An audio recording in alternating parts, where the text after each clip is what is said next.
Previously on SALTcast. Who do you think has a shot at War Champion this season?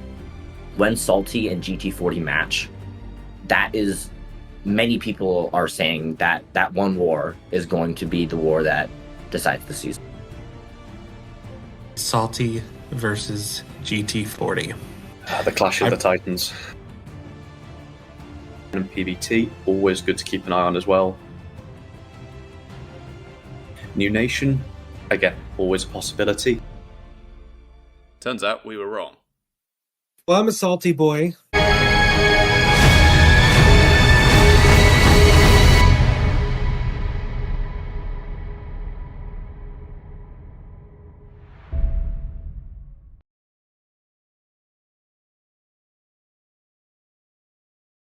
Hello everyone, welcome to SALTcast, where every Monday we talk about what's happening right now in the Masters Alliance war scene.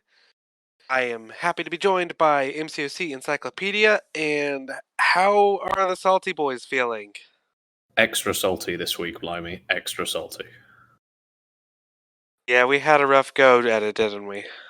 We did, yeah. We had a very good start to the season, and then we go for a 150-1 clear against New Nation, and guess what they go and do? Yeah, they cleaned us up. They swept us.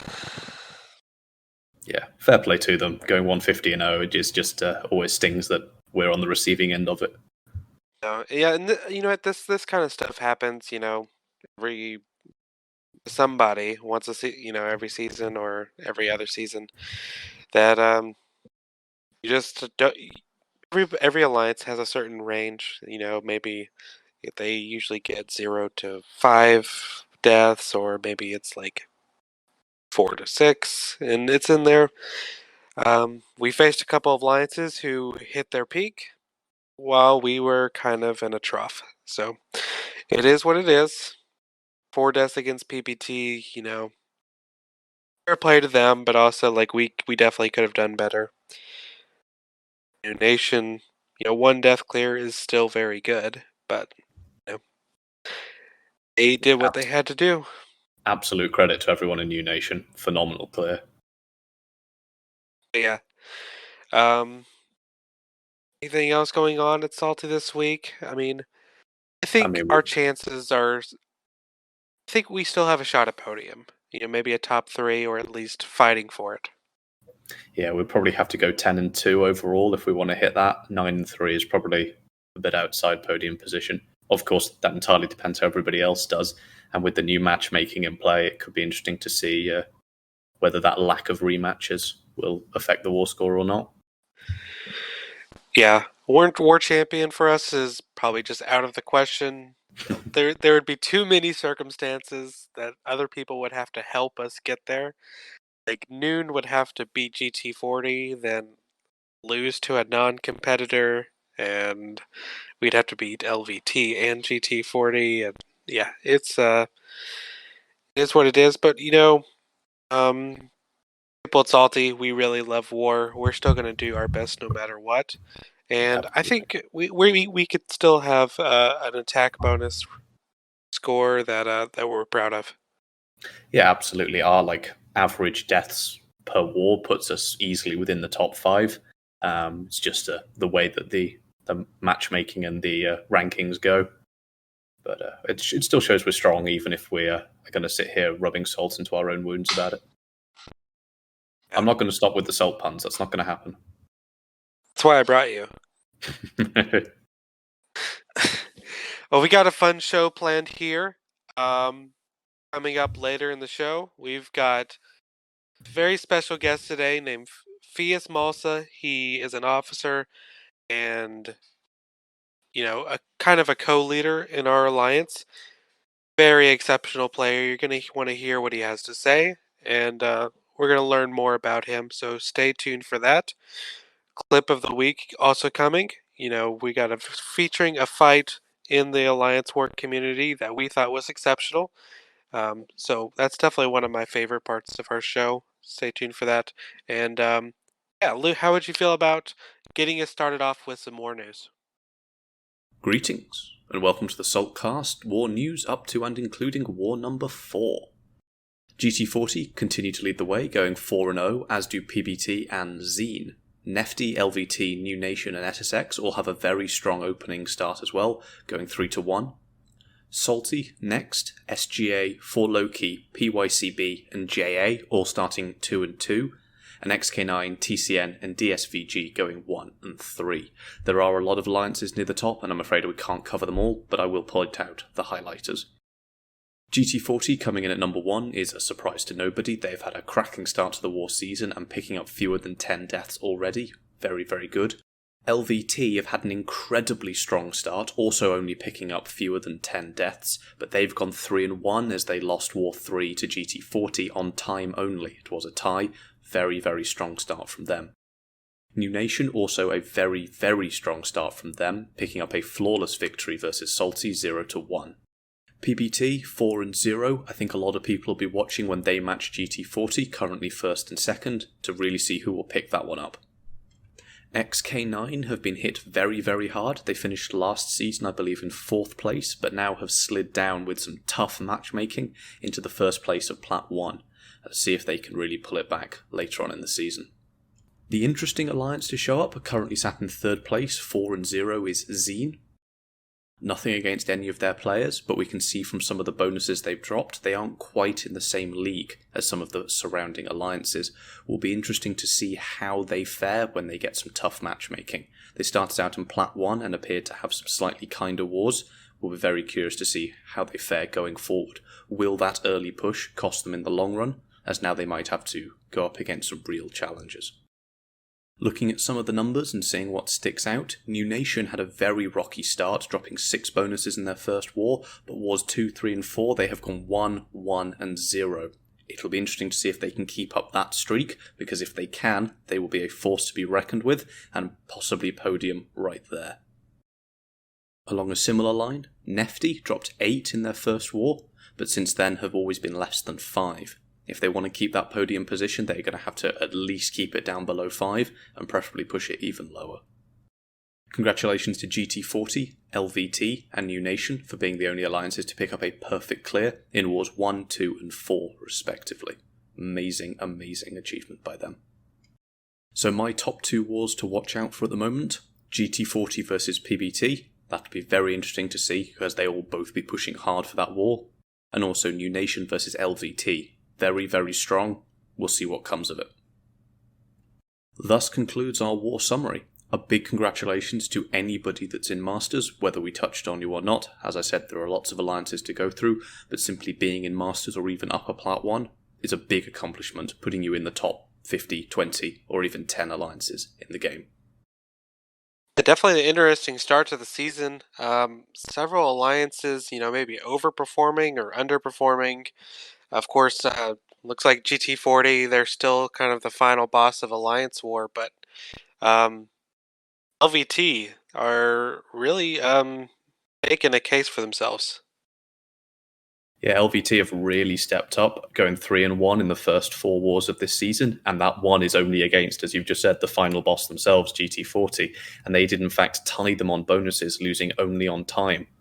So it will be very curious to see how they match other big alliances like Noon or PBT. Yeah, definitely. I mean, in Noon, doing very well with their bonuses as well for most of their wars. I mean, getting 0 deaths against us was a pretty big upset, and gonna have to look out for them. I mean, there's definitely a few more key wars that are coming up that are really going to set the tone for the rest of the season, it looks like. Totally agree. You can see how, I think the first war, a lot of people were sort of getting into their stride, remembering how the tactic works and so on. But since then, there have been some really, really top tier performances. LVT and Noon, as well as GT40, pulling out perfect clears in a couple of wars. So we are really looking forward to seeing some of them go against each other. Yeah. Noon, they still have to do their match against GT40. That's going to be a big one. I mean, if they could manage to beat GT40, Yeah, I could definitely see them pushing podium based on that. I mean, that would just level the playing field for all these people that are still like 3-1, and even people like Salty. We've talked enough about them, but if say if Noon was able to knock one off GT40 and Salty stepped back up and managed to get another one off of them, I know that's It would, a long shot. I won't talk about Salty, but that would do wonders for LVT, who've already done their match. yeah, absolutely. Again, some people that have really pulled a big opening start, but are yet to face some of those sort of really big hitters. To see when they clash will be very interesting. Yeah, absolutely, and definitely several ones to keep our eye on. Salty versus LVT, that would is going to be an interesting one coming up as well, because while Salty, there might be a long shot for podium, or maybe especially War Champion, I think we still have a shot for top 3. But if we are able to upset LVT now, that really could hurt their chances. Again, it's still early days, so seeing who's going to end up where is massively in flux. You can win the first 4, but then if you lose the remaining 8, then it really doesn't matter at this point. Yeah. So yeah, people are just going to have to continue to keep their deaths very low and win each war that's in front of them. Some other things just kind of coming up in the Alliance were obviously Necropolis dropped this week. Now, we're a war-focused channel here, but there's a lot of implications for how that's going to affect war, particularly with rank 3 defenders and attackers. Yeah, we're already starting to see them pop up in places, and given you get a rank 3 based even on a completion run, I think the prevalence of rank 3 attackers and rank 3 defenders is going to go through the roof, not to mention that 100% big bad that we're starting to see pop up in a few places. Yeah, I think GT40, they already have 10, 15 R3 defenders. It's gonna shake it up for the first couple of weeks while some alliances are still trying to get in there and get caught up with that stuff. So the ones that are getting in there really quick, first week, give them a temporary buff at least for the next week or two. Absolutely. And even if they rank attackers as well, that's going to give them that extra safety net and bring that time down even further. As we know, wars are based on time on a draw, so an advantage there as well. Yeah, rank 3 Sasquatches are going to really affect the clock. Yeah. I think it was it Triple's rank 3 Sasquatch on offense when boosted had 171,000 health on offense. Yeah. Triple, he's not. We don't have him here right now, but he's going to be in here later for our interview with Fiasmalsa. But yeah, he just finished Necropolis, or at least he did his completion. He duped a Sassy, got the Mystic, and took him straight up to raid 3. I'm really jealous. That's a crazy rank up. What do we think the health pool will be on that boss? 1.2, 1.3 mil? I do think it's like 1.2, north of 1.2. Jeez. I mean, that's basically a labyrinth boss we can just stick on the boss node. Yeah, that was most of the things. We're still in the early days of the season, but already some big results and a few more that could really shine a light on who's going to end up winning this thing. Also, Maestro. Oh my God, he is looking like a pain in the ass. Yeah, I mean, going over his abilities, haven't actually had the pain of fighting him in person, but he has got basically every defensive ability packed all into one kit. We've got glancing, we've got passive damage, we've got pierce, we've got block penetration, we've got root, we've got an annoying special one, we've got burst damage. You name it, he's got it. Yeah, it's going to be there's so many nodes that could make him very hard to counter, and even if you just throw him on the boss, that much health with all the glancing and stuff, and it's going to be a nightmare, I think. What about the the node which is 50% extra damage for each buff on the defender? So that burst damage on his special one, 150% on that. Rooted, lights out. Yeah, you mean like the one eye open? Yeah, that one too. Guess that'd be the mini boss. Yeah, it's going to be interesting to see where alliances end up placing him and how they definitely keep an eye out for war vids on YouTube where people are fighting Maestro because it's going to take some testing, I think. I think while people are still working him out, he's just going to be slapped on the boss node for now. But I think at some point someone will work out a node that works for him, and he's just going to, even at the highest level, he is going to get picks. Well, thank you so much for bringing us our war news today, MCOC Encyclopedia. Would you do the honors of introducing our next guest? I'd be happy to. Our guest today is Fiasmalsa, or just Fias for short, and he is perhaps one of the greatest MCOC war players that you've probably never heard of. He runs 2 accounts, both here in Salty, Fiasmalsa and C. Albicans. Running 2 accounts in high-tier Alliance War is fairly impressive, but what makes Fias special? For a bit of context, getting over a 100 deathless streak is considered pretty impressive. 100 fights in high-tier Alliance War without dying is no easy feat. Fias, however, took this personally, and his main account is now over 500 deathless streak, and at the time of recording, over 200 on the mini account. This guy has gone for 700 war fights without dying. And that's not for lack of trying either. The 2 accounts are in different battle groups, and in both of them, he is certainly a good option for primary boss killer, usually clearing up a few minis along the way. So let's see what he has to say today. Man, the legend. Oh, Captain, my captain. Fias, it's really great to have you here in SALTcast. How are you doing, my man? I'm good. Thanks for inviting me to the SALTcast or SALTcast.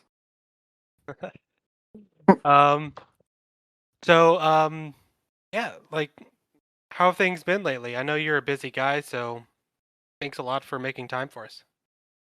Oh no, I always have time for you guys. You know that. You guys are like little family to me. And I'm very excited to be here. Well, we're definitely excited to have you. Yeah, we're just gonna try. I guess we would just talk a little bit, share some stories. Of course, all 3 of us were in Battle Group 1 together. The OG, right? Yeah, for a long time now. I mean, I know you've.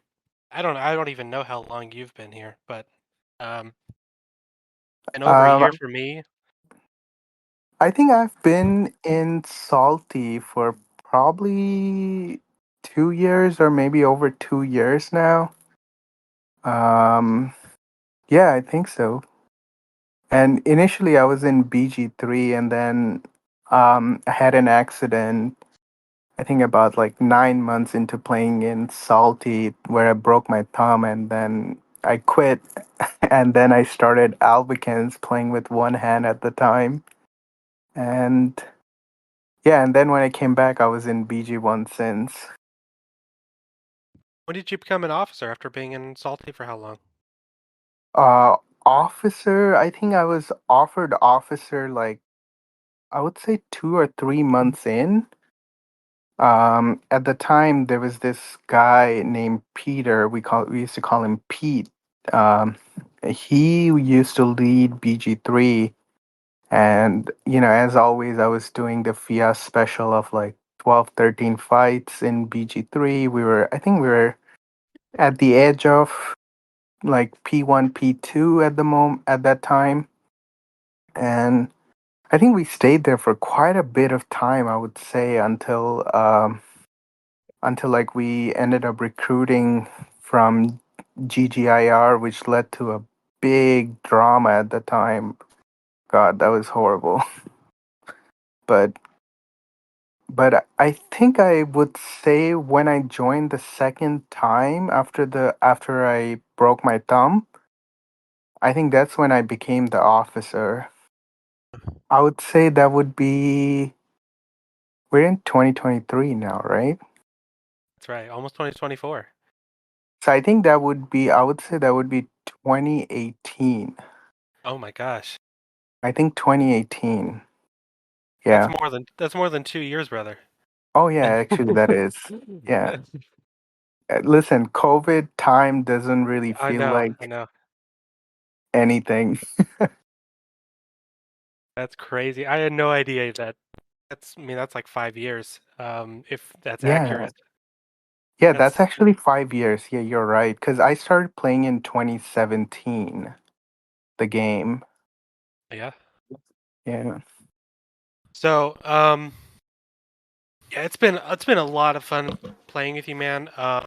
We do get to like interact with SG and the other officers who do planning and things, but of course we most closely work with you uh, for all of our planning and stuff. And you're always you're always like our bigger supporter in our battle group, and you always make sure things stay fun, and you are just a wealth of knowledge too. I mean, I haven't met anyone who can be so many things at the same time, and usually everybody's got like some kind of fatal flaw and or these certain strengths that make up for it. But yeah, it's been a real pleasure playing with you for the past year. I just wanted to get that out there.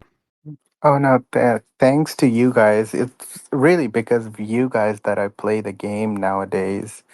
Because I think I've spoke to Triple U a few times where the game is not as exciting if if you guys were not here. Like you Water, Triple, um, who else? Ash, like Eugene. All of these guys are they're all very close to me. All of you guys, I know you guys at some personal level. Even CC, we know each other at personal level. V, so I love like playing for Salty, and I love it because of you guys. So yeah, Really, that's really kind of you to say. Um, I think just while like on this topic, I've always thought of you as kind of like my big brother, and maybe Triple as my cooler younger brother. Uh, yeah. he Younger came brother in. is true. I don't know about cooler. He Hey, came I in. Triple, I think you're cool. Like this goes on the record, but yeah, you're a cool dude. All right, it's clipped. Yeah, no, There you're forever. like you and Water are not. No offense against Blimey, but you and Water are like two of my most favorites. So I love both of you guys. I love Blimey too. Blimey's amazing.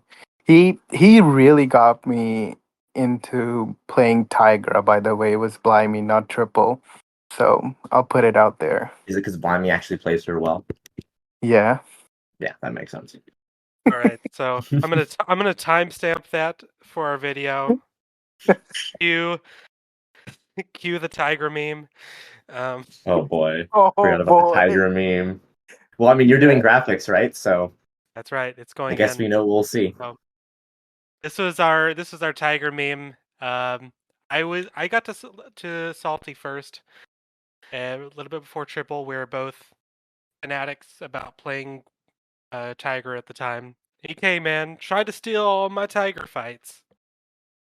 Took her to R5 from after was it 7.4 or I was it think 8.1? so. It was after Cyber, I believe. And Yeah. he got to R5 Tigra. Mine was still R4, and And boom, you still throw her got on the defense. Tiger fights. So messed up. Hey, listen. Yeah. Blimey just R5. No, he R4 stealthy. You know what that means, right? Oh, nah, that's crazy. 2 fight wars incoming. Let's go. He has Ascended Herc and I have R5 Herc, so I'm just kind of waiting for you to catch up to that. Yeah. Fias, I'd like to start from the beginning. I mean, you've already kind of touched on when you joined Salty and everything. Can you go through like your early years in the game, where you started out, and then how things evolved after you got to Salty, working G with Deathly Shield, and how did we get to where we are today?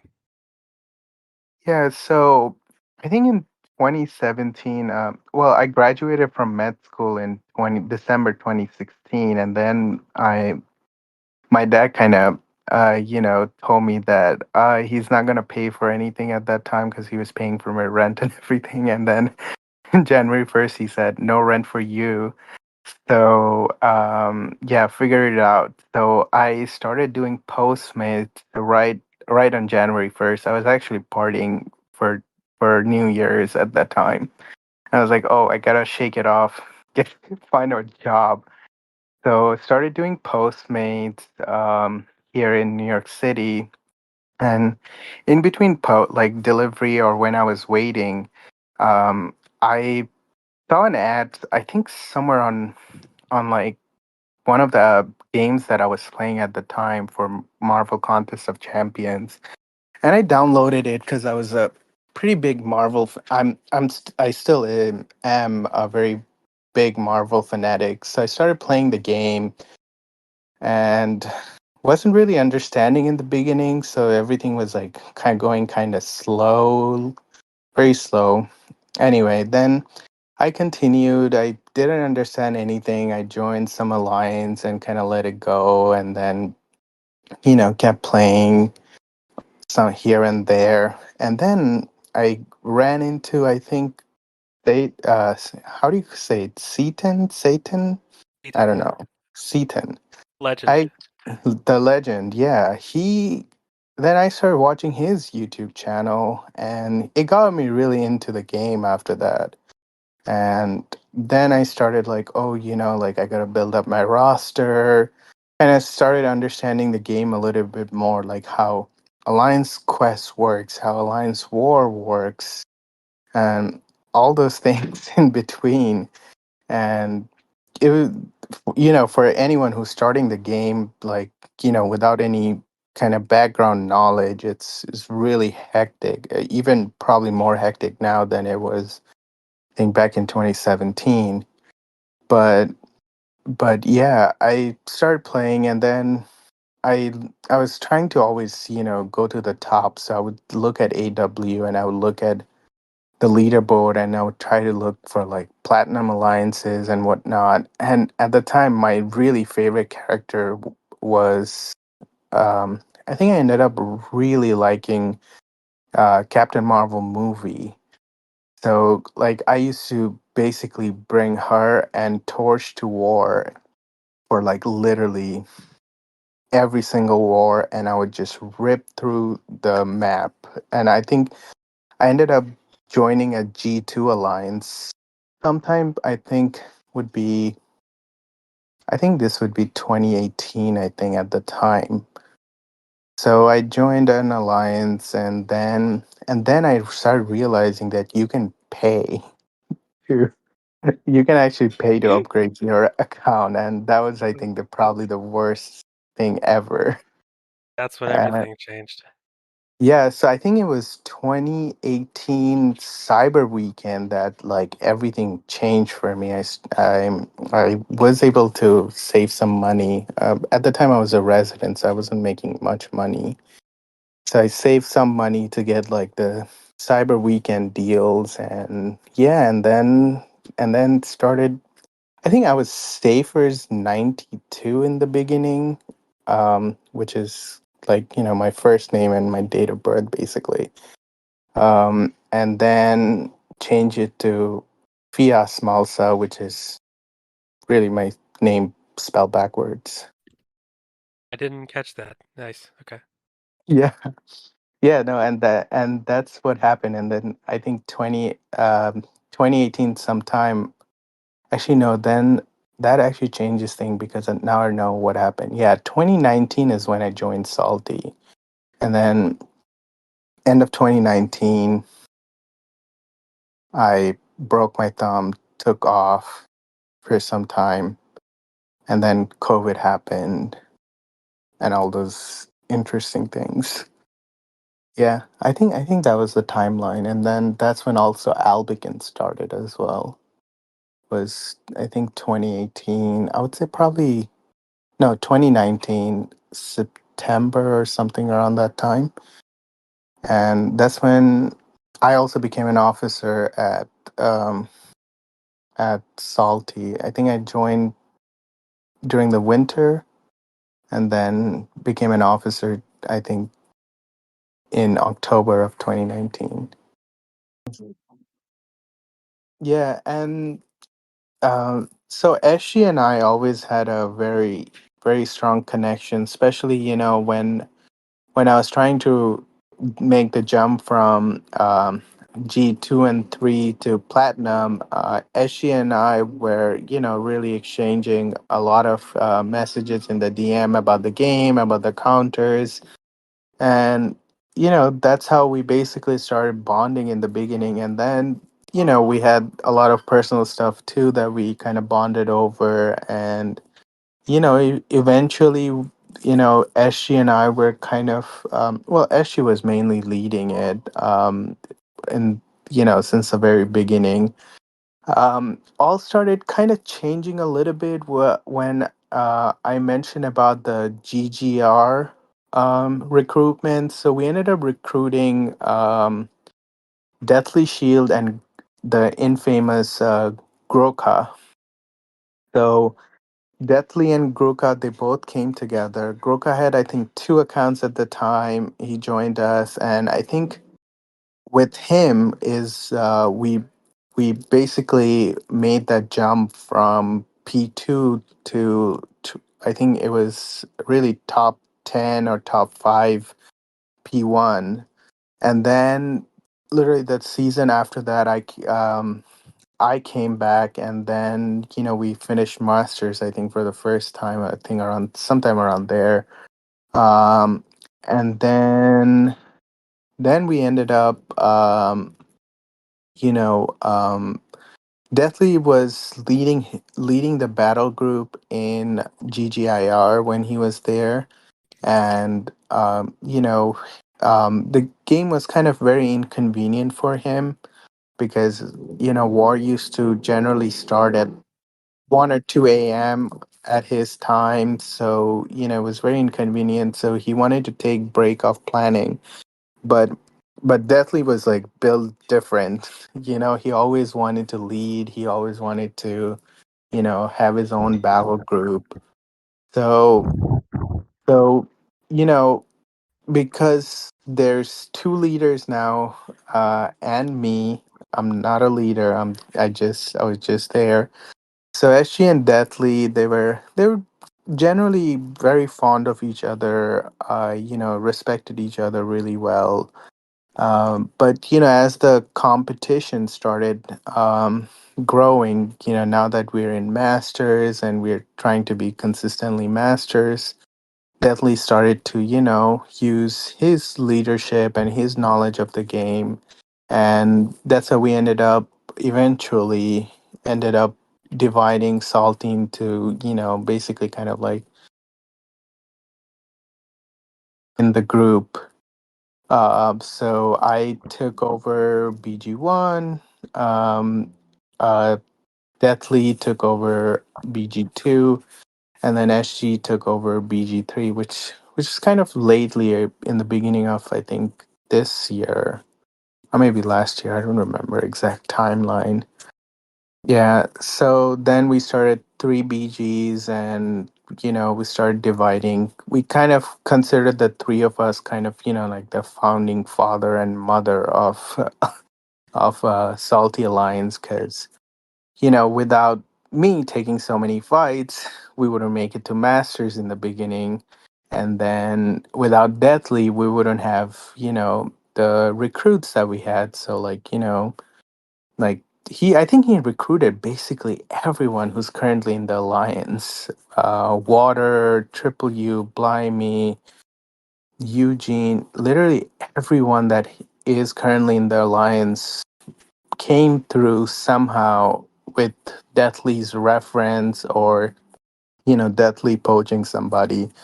So that's how, he was a very big part of Salty, until, you know, there was a big drama that happened in the summer. I think some of you really knew about it. Deathly and Eshi, got over a fight, and it was all because of the game. And they had really nothing personal against each other. It really, all the fights started through the game, and which ended up kind of seeming, not seeming, but it was almost like Eshi really kind of forced Deathly out at the time. Because she was really, they were just arguing with each other constantly, and I've always kind of been in the middle of it since the very beginning whenever it started, and trying to calm down both the parties. And I think it was my solution to kind of divide Salty into three BGs, and each of us take care of our BGs as kind of the solution to keep the three of us together, because we put so much time, so much effort to bringing Salty to where we are now. And then, so in the summer when Deathly left, it really, he was hurt because he almost felt like he was kicked out of his home, because he was in I think he used to be in DSVG in the beginning. Then, he left the game for some personal reason. And then when he joined back, he was in GGIR. And from GGIR, he joined Salty. And, he was there for really the whole time, actually, that we've been recognized as like a, very big master alliance. So definitely went to GD40. Because he had pretty good connections there. He has connections everywhere. But also there was, I was planning on retiring over the summer because I had to take some of my exams that I still have to take next year. Um, So yeah, so because I was retiring and Deathly, really didn't want to lead the alliance with SG, so he was kind of planning on leaving anyway, it seemed like at some point. But with that incident, he ended up leaving earlier and he went to GT. He then, when he was at GT, we would always talk to each other, and how he was saying, I love GT. GT is a great place. A lot of great people, a lot of people with great knowledge, with really the same ambition as, being the best in the game. And he loved it. He loved his time there, but the only aspect he was missing was, Salty was home for him. So, so when we were talking over the summer after, I think GT finished first over the summer, that was before the long break, and we ended up third, I think, and DSVG was second.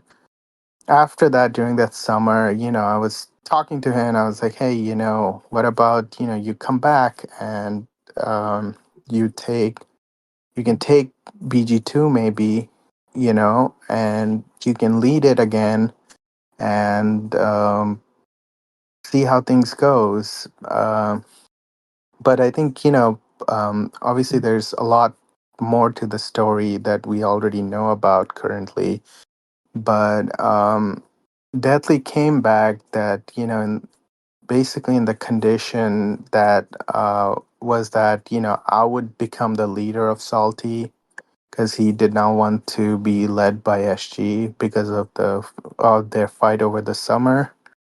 And then, although, SG was, trying to make up for their fight and for all the things that happened over the summer. She really tried to, get on the good side of Deathly, but for some reason, he had a. I mean, I could understand, if you kick somebody from their home, they'll hold a grudge.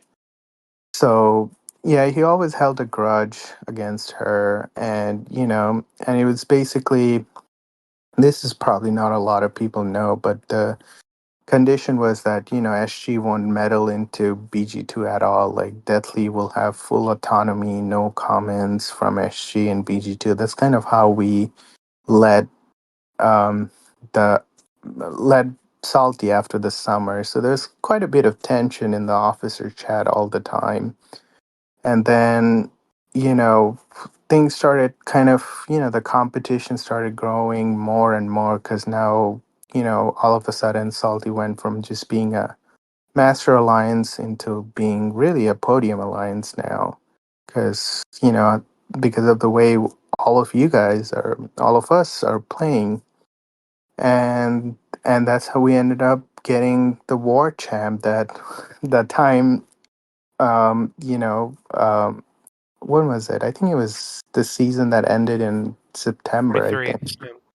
Yeah, 43. Yeah. What was that like for you?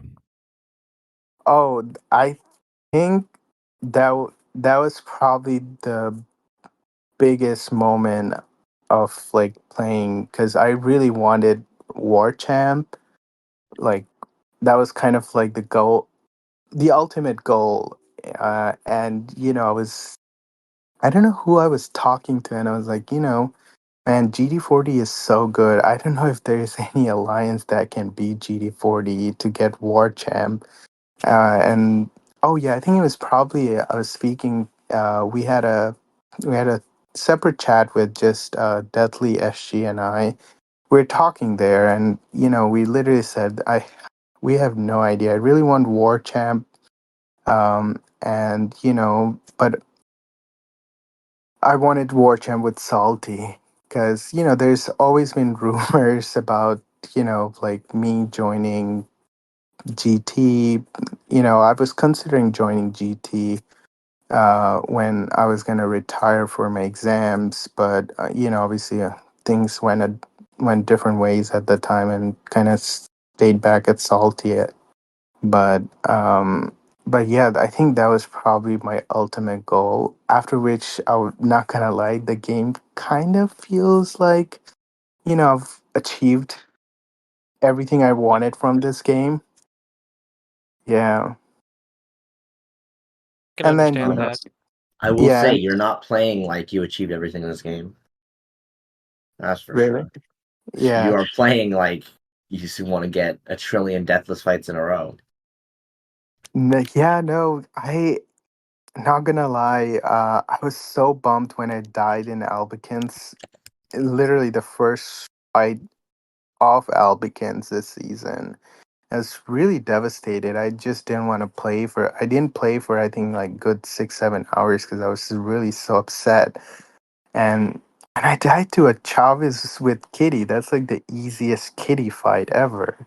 And and all of you guys know how much I love Kitty Pride, and she's really my favorite champion, favorite playable champion, I should say, because my favorite champion is Thanos. Um, You're not counting him as playable because his damage isn't there. yeah, like he still hits like a five 5-star R3 at 6-star R4. But I hope that Kabam at some point can make like interesting relic for Thanos only, where the relic gives him the power of Like a the gauntlet. Infinity Stone. Yeah, the Yeah. gauntlet. Yeah. Just so you That'd be know, you're not. You said that the worst change was when you learned how to spend, and you're gonna have to undergo that change again because they are introducing Deathless Thanos, and a lot of people are hoping that that's going to be the playable in the true sense of the word Thanos. And when you get all of the I think it's 4 Deathless Champions or 5 Deathless Champions, you get the last one. That last one actually is Thanos. So if you Oh want to have wow. a true playable damage-wise Thanos, the theory is that will be here. I believe it's by the end of next year, so like sometime in 2025. So basically now I have to play until the end of 2025. Yes, that's correct. Okay. Okay. I'll note that down. Yeah. Fias, That's when Fias retires. When he gets Yeah. No, I will retire after I go like couple of season deathless with just playing Thanos. Oh, right. You got to get him Right. and then show his skill to everybody. Yes. But I do hope that, they can introduce like a Thanos relic just specifically for him to give him the abilities of the Infinity Stone. And it could go from like a 3-star relic will have like 1 stone, and the 6-star will have all the 6 stones. Not a That bad would be idea. that would be really cool. And like, Fias, um, every rank up you do for Thanos, it would be like, you get another stone or something. Sorry to interrupt, Blimey. Go ahead. oh, you're good, man. I love Thanos as well. I wish he was a better character. I just wanted. I mean, I wasn't sure if you were going to want to touch on any of the drama between Deathly and SG, but I will say that I have a lot of respect for all three of you. I was an officer with Deathly at GGIR for several seasons. Hmm.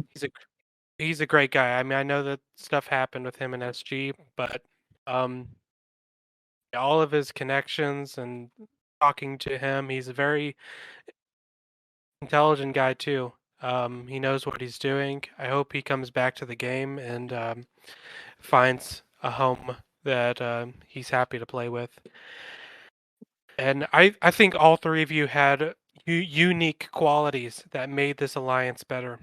I really do believe that. I don't think anyone was at fault. It really is a shame that, on a personal level, people just couldn't get along. But, it's just the way things are sometimes. I do want to talk a little bit more about you, if that's okay. Yeah, no, I wanted to say one more thing about the Deathly and the SG situation. I understand what Deathly said about SG behind her back was wrong, obviously, at every level. Nobody should talk about somebody like that. But, the backlash that he got from the community, it could be handled in a more respectful, more in a better way, because Deathly was a big asset to the game, to Salty in general. Guy was really great, had he was skillful, he was really good leader. So that's something that we are missing, obviously, and we're gonna miss at Salty. But unfortunately, it just looks like that the Deathly Shield chapter is over now, because I still talk to him, through other social medias, and he's moved on. He's doing you know a lot of other catching up on real life stuff, and I think he's playing Call of Duty more. So maybe anyone who's into Call of Duty can reach out to him, and you guys can play sometime. I know that Eugene and CC are really into Call of Duty, so yeah, that's all.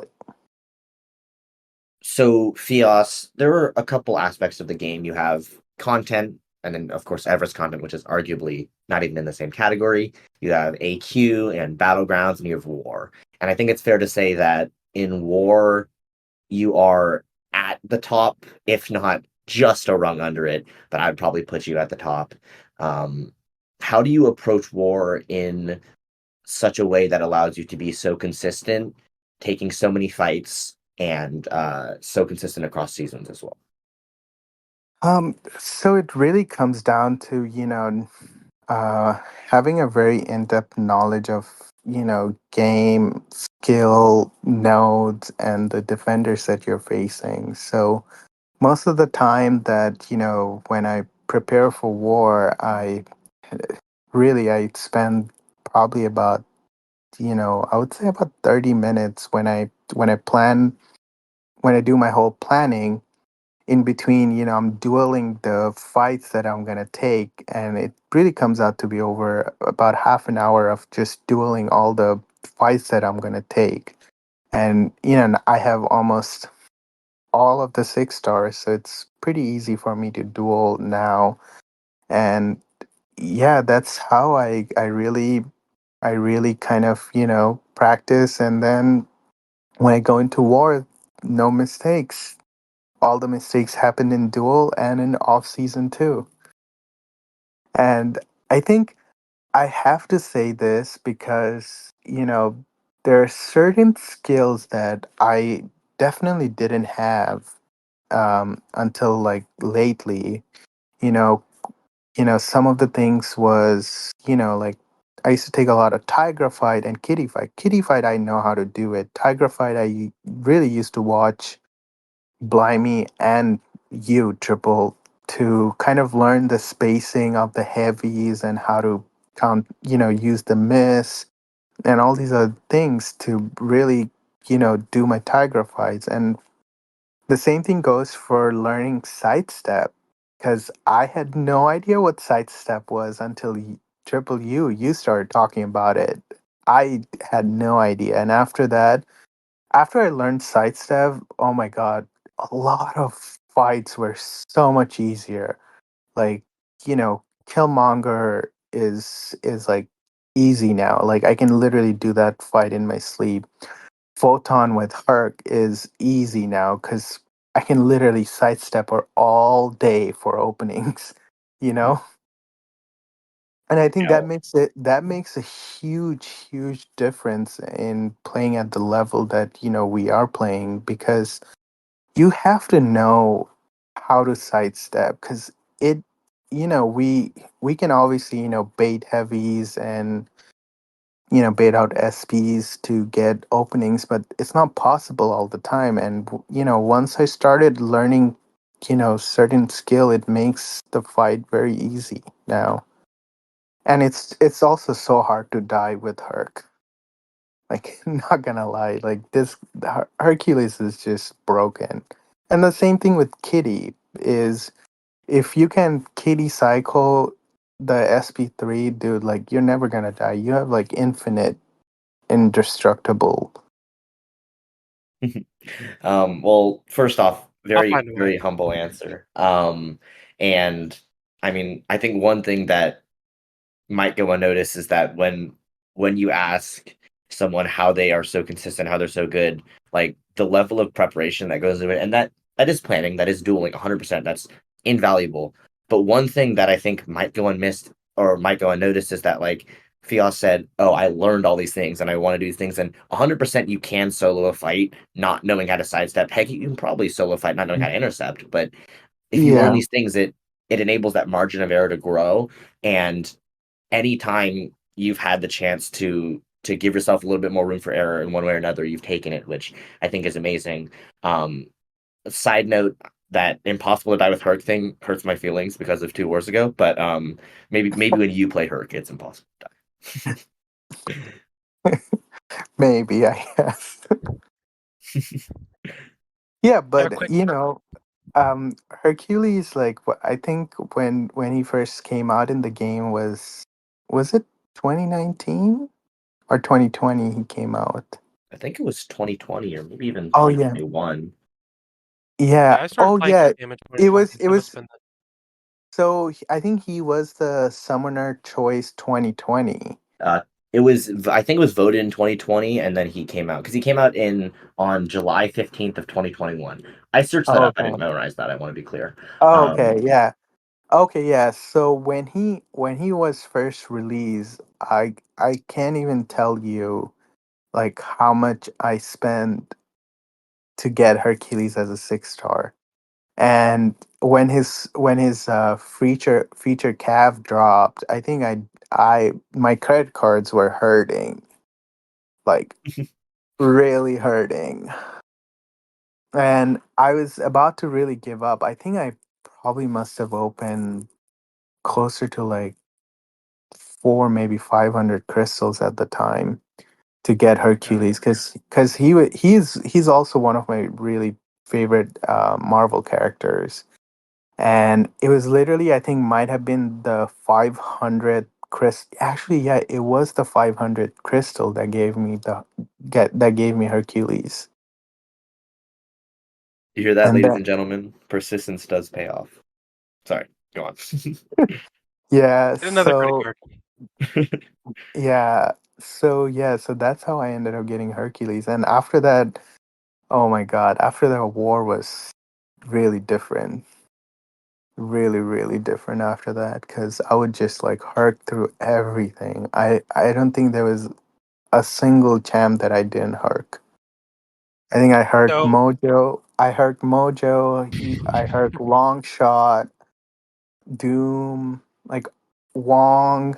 I've done all, like everything with herc, I think. Although he's very costly.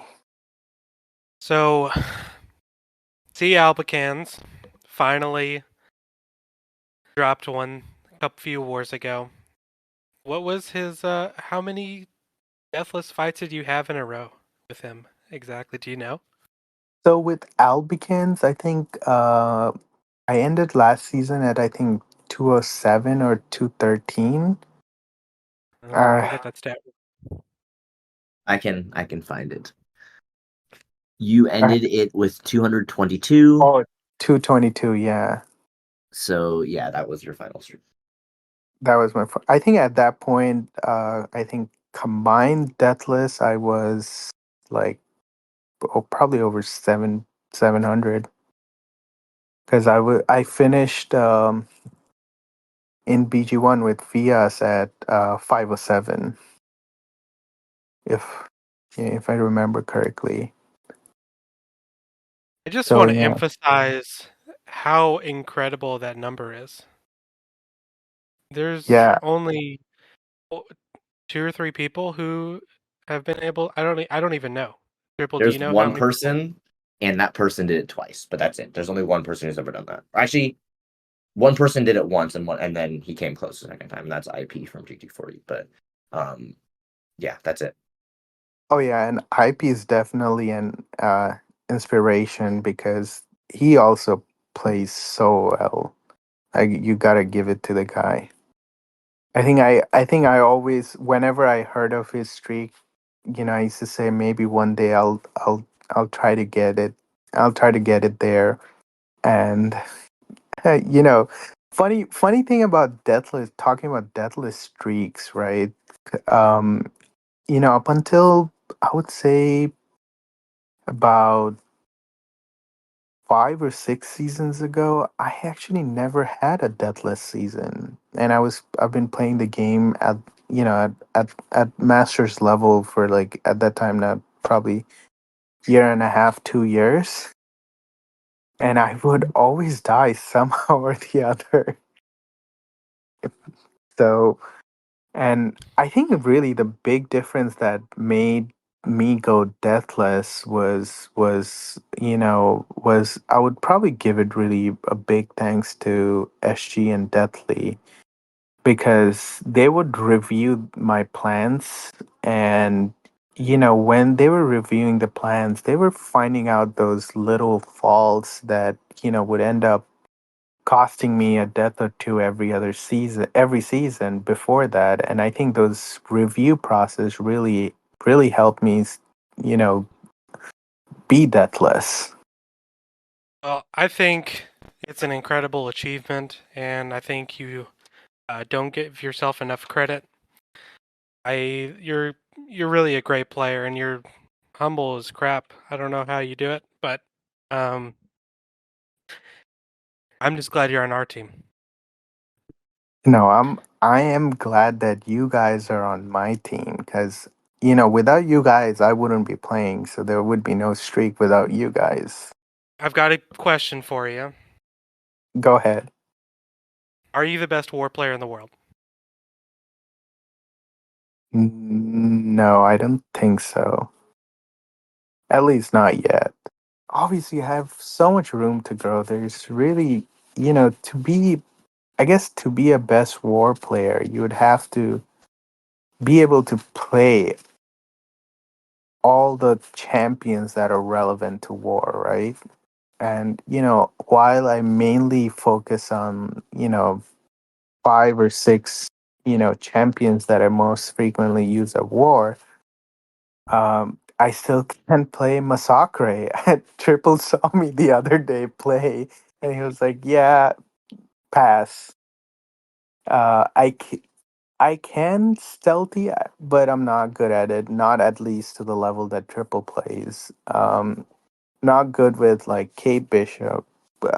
There's really a lot of champions that I'm not really good at, and probably if I bring them to war, I'm probably will it will end up costing me a death or two sooner rather than later.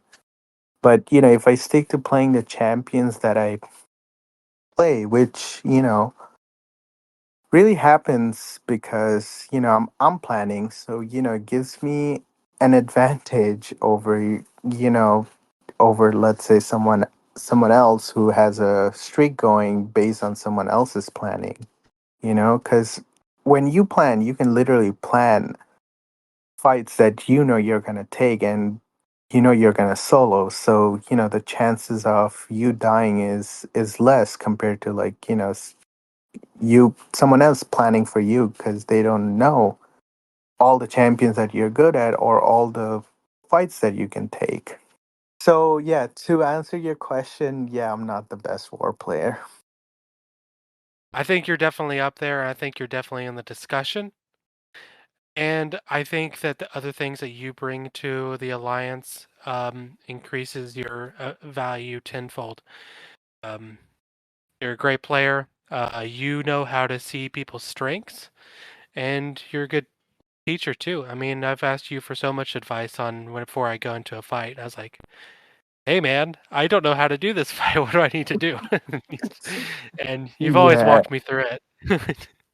Yeah, no, um, I think as a planner at master's podium level, when you're planning wars, it it's very easy to just like name the counters for each fight, but trying to like figure out who's going to take which fight is equally important. Plus also you also need to learn the the fights, or the fights that you're assigning, because if like there's so many times I think I duel my fights all the time, but I also duel other people's fight too when I have some doubts that oh, is this gonna work, let's try it. So then I will duel the fight that I'm planning, let's say for you or for someone else.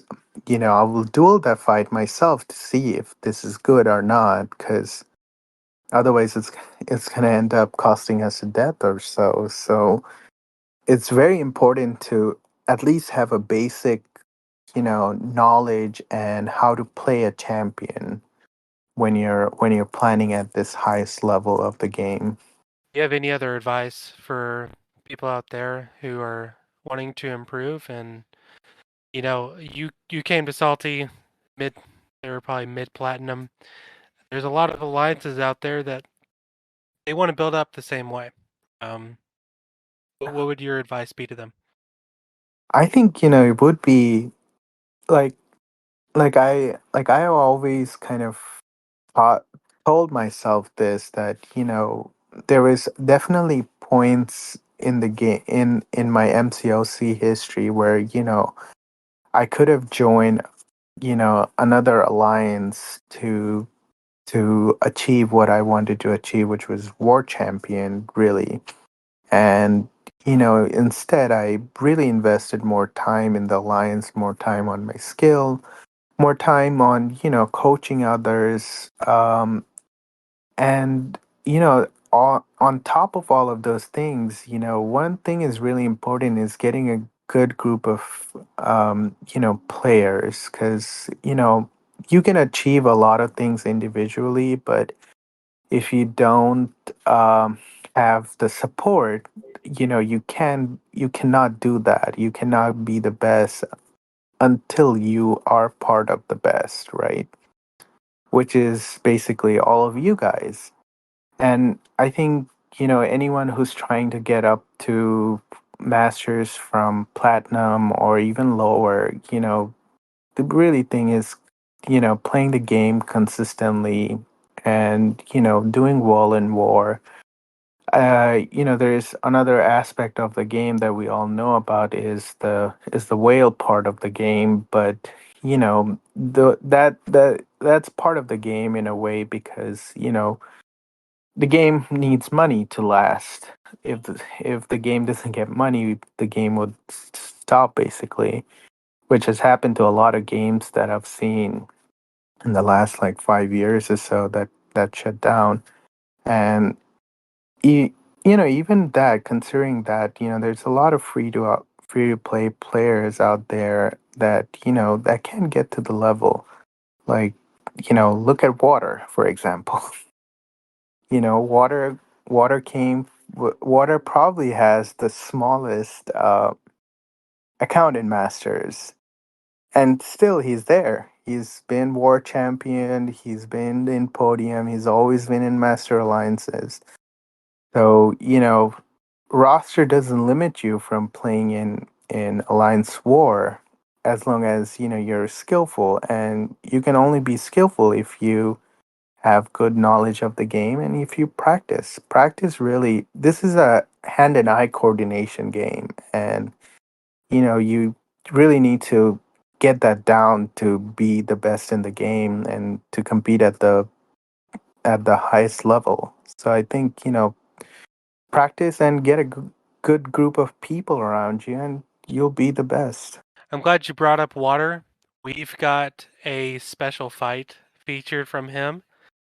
He's gonna be our fight of the week, and it's pretty cool. We'll take a look at it. Yeah, I think we do have a really talented group. I'm really honored to play with a lot of people. I don't think I'm anywhere close to being the best person at Salty. Uh, it's really a joy to play with a bunch of talented people, and I think you're absolutely right. Um, and it comes to just being partly preparation before you go into a war, and part of is the planning, part of it's just Indeed. experience. Yeah. Sometimes, But- sometimes you've never seen something before, and that'll cause a mistake. But it's really just slowly improve over time, and I think people will get there. Oh yeah, for sure. I want to acknowledge that it's kind of hard for those who want to be in masters and they hear like, yeah, just keep working, because it's very cliche. But the thing is, it is true, and I will also add a couple thoughts in there. The first thing is move up the ranks. Okay, so I can promise you that if you're in P2 and you go 110-0, yeah, people in masters are going to notice and they'll let you jump 3 ranks. And so I think the number one thing is do what you can with what you have, and 100% people will notice. It's not like, oh, you don't have any master's experience, we won't let you in. There are exceptions, and those are exceptions that you have to make for yourself. So take the initiative is one thing. The other thing is there is now a new competitive mode that you can play one-on-one, and that is Battlegrounds. And so a lot of Masters Alliances, including, I know for a fact, GT40 and Salty, as well as LVT and a bunch of other top alliances, they recruit partially looking at the Battlegrounds leaderboard. So the first thing I would say is you have to take the initiative, do anything you can for your alliance and for yourself within that alliance capacity. Easy. Well, easy to try to do. And the second thing is do Battlegrounds if that doesn't work, or in addition to that, and beat a bunch of really good players, place up near the top, get your name out there on an individual level, and it also is just good practice for, as Fias was saying, using multiple different champions. And so 100% the way to go is to keep playing and to play as high of a level as you can, and people will notice you at a level above that. Oh yeah, no, you're very right. Battle group is it's a very good you know mode of the game to be recognized. You know, you don't have to place top. You just have to be among the top. Like I think Celestial is top 200, right? Celestial Yeah. 6 is top 200. Yeah. So like, you can be if you are among this top 200, you will be recognized. Cuz that Absolutely. I mean, yeah, that's a very tough spot to get. Even it doesn't have to be, Celestial 6, but it could be, even I don't know what the level after that, a one below that is, but even there, if you come across playing like, the likes of, really good players while playing Battlegrounds, they will come back and they'll tell other people that, hey, dude, like, I matched with this dude, and he smoked me in BGs. Like, there was no way I was winning it, and that will go a long way. before we let you go, one last question for you is just what has been motivating you to play at the top of the game, and what are your goals for the future? So I guess my goals and my motivation just changed after Triple told me about Deathless Thanos. So, so yeah. Uh. Well, in all honesty, I do have to take two exams next year, which would be one would be in August, the other would be in November. So, probably, I'm going to not probably, I will definitely retire this time during the summer because I don't want to, compromise my studying time anymore. And I've been kind of letting it go for several years now. So I do need to get those out of the way. And so, yeah, so I'm really looking forward up until the summer. And then after summer, I'll probably be retiring until I do my exams, which would be ending in sometime first week of November. So, I think I'm now really, to be honest, I'm really looking forward to retirement actually when I retire next summer. Because I just want to see how it will feel to now play the game at the highest level, and you can just relax and do whatever you want. You don't want to play the game, you don't have to play the game. I know you're a very busy person, and this game can be extremely stressful, especially when you're especially professionally. You might be called in for something, and then somebody's got to plan for war and double check. And I just want to say we appreciate everything that you do, um, and you definitely deserve a good break. Yeah, I'm really looking forward to it. Well, now that this was a thing that I didn't tell a lot of people, but now I guess everyone will find out. We'll have to schedule a going away party. Fias, thank you so much for joining us on the SALTcast. It was really great to pick your brain about some things and learn more about you that I didn't know. Yeah, I consider you a good friend, and looking forward to achieving a little bit more with you before you gotta get back in the real world. Yeah, no, thank you for having me in Soulcast.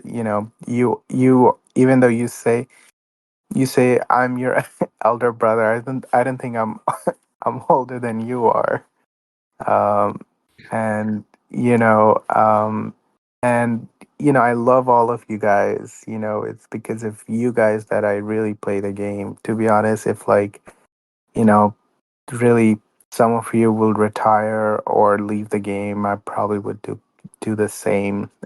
You know, it's like really a group of probably like 10 people that I really want to play the game with, and all of them are in Salty except for one. But you know, it is what it is. And, this game is really a big part.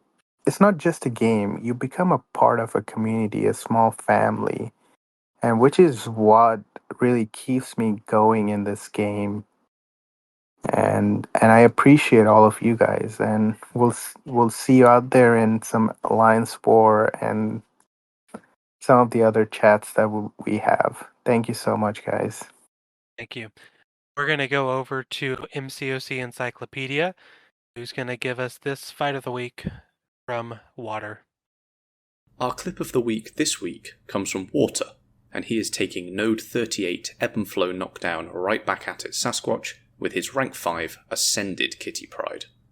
We've got a Wags pre-fight on here to allow him to stun during the stun immune phase or the debuff immune phase, and as well as allowing him to build prowess that little bit faster. We also have the Tigress synergy in play to allow him to go unblockable when he's above 10 prowess. Going in for a big special 2 there, the 200% power back booster doing nicely, though we were a bit unlucky on the crits. His control over this fight is excellent because this Sasquatch is also tactic, meaning we are constantly got to watch out for him going randomly unstoppable, as well as we've got the prowess building up, and our damage gets gimped via Ebb and Flow Knockdown. So, we've already got him down a long way, but now that Wrath of Tanarak comes into play, excellently timed there to punish. We've got those 5 buffs, so we've got to make sure those don't fall off, as MD will then push him to high power very quickly, and most likely unstoppable. At this point, we've given up on the special 2, just mistimes it slightly there, goes for the knockdown, straight into his own special 3. Phasing Sasquatch into the floor, and we will be doing some excellent damage here, because not only do we have all those prowesses and recoil masteries, we've also got the Fury from the node, coming in for a nice 90-something thousand there. We've got that passive Incinerate going, and now Sasquatch has had enough. But Awakened Kitty will do Awaken things, and decide that sort of damage is beneath her, so decides not to take any of that. Oh, isn't Sasquatch glorious? Going straight in here then, massive overkill on the special 2. Tactic fight, absolutely masterful control. Using Kitty, where Kitty probably isn't meant to be used. Oh, that was awesome. I've watched Water do several fights, and it always impresses me how much confidence he has with Kitty. Like, he just doesn't care about the tactic, going straight in there. He said, just keeps going. I don't know. That was a really great fight. Yeah, Water's been taking everything that shouldn't be taken with Kitty forever. He used to take the glancing null boss with Kitty, and I still don't understand how he got through the fight. Yeah, you're a very young and talented player. We're definitely lucky to have him on our team. Water has his own YouTube channel. Make sure to go look it up. Water MCSC. You'll probably pull him up. He's another Salty member and really great player. Really great. Yeah, it was really great having Fias on, getting to talk to him. He's just really such a nice guy. I've known him for years, and I think that's the first time I've heard his voice. I think that's the second time I've heard his voice, but I don't know. He was really great to talk to, though, and he's got a long story here. I think he said he was here for like almost 5 years or something, and yeah, a lot of respect to him. We really appreciate that we get to have him on. He is an influential person in the Masters community. Just even if it was just reputation alone. So, yeah, we're definitely excited about that. We're definitely excited about who we think we're probably getting next week. We think people want to tune in, and that's going to be pretty exciting. I'm looking forward to that for sure. Yes, someone you might have actually heard of this time. Anyway, if you watch this entire show, we really appreciate that. If you wouldn't mind just leaving a like, leave a comment. Which part of the show is your favorite if you got to this point? Thanks for watching, everyone. We will see you next Monday, same time, with more war news and updates about Salty and all the other Masters Alliances. And again, special guest. See you next week. Bye, everyone.